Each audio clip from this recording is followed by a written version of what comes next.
what's up guys? So ngayon ay hindi muna ako makapag-upload kasi nandito ako sa city. Ayan no. So pauwi pa lang ako. So ayun, pauwi pa lang ako. Yung pag-edit ko pa lang is hindi ko rin alam kung ano oras matapos. So hindi ko pa alam kung ano oras makauwi. Siguro mga 6 or 7 makauwi ako sa bahay. Tsaka yung pag-edit ko is pretty much normal na hindi ko pa sila natapos. Like, kailangan talaga namin na pumunta dito na umaga talaga. So, it comes late na rin ako dito.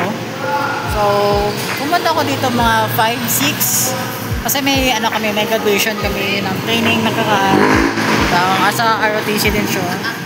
Pero, I think, mag-upload na lang ako on September 22, which is Monday.